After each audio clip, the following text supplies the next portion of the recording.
when we've talked about your administrative roles, and we talked about your research and doctoral students and all that, but we haven't said anything yet about your teaching, and you were in a position of being a leader in that area as well, with some of the honors and awards that you received. Yeah. Tell us a little bit about that. Well, I'm going to have to go back and tell you a long, boring story, but bear with me. When I was at Davis, when I first started, I wasn't a very good teacher, and I don't think many young, freshly minted PhDs are very good teachers. There are some, but they're very rare. Usually they're people who have taught a lot before they get the doctorate.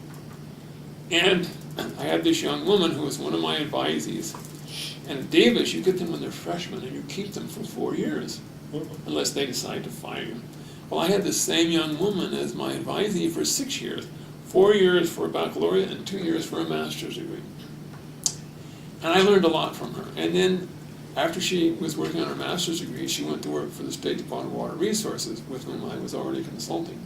And she hired me to come over and talk to the new interns and the new administrators about how you got along with the legislators, because a lot of these people were engineers and business managers and technical people, field people, and they hadn't the slightest idea about politics, and they just soon not have any politics on their plate. So I'm giving them my standard song and dance about lobbying and legislators and the role of public administrators, being lobbyists and stuff like that. And I noticed she's back in the corner taking notes. And I said, my God, she must have heard this conversation 30 times in the last 5 years. This is impossible. So I invited her to lunch. Her name was Charlotte, and I said, Charlotte, what in the hell is going on here? And she turned real red and she says, Lou, it's the first time I ever understood anything you ever said. Well, wasn't that fine, Now, at this point, I thought that I was just being brilliant, and and I will tell you that I think I'm pretty smart, but I quickly discovered that I wasn't really as good a teacher as I thought I was. And so she and I had a number of lunches, and then I called back students who had taken classes from me, because I was actually a very popular teacher, and I had won teaching awards at Davis. And it turned out that being glib was what they were enchanted about. And the fact that I could explain things even to the point they couldn't understand it, and things like that. And it turned out I was a very good public speaker, but I said, no, come on, did you actually learn anything? And so we had a long discussion. And at that point, I created for myself 2 or 3 rules. And one rule, and many of you are not going to believe this, is to always listen to the students first and talk later.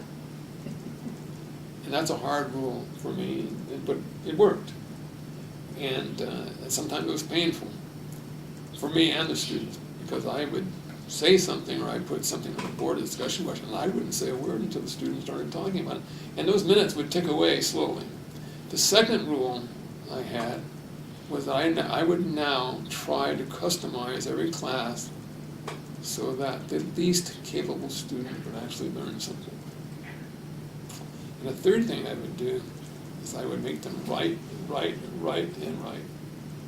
Well, over the years I became first a good teacher, and then I think a really good teacher, or I wouldn't have been on so many dissertations.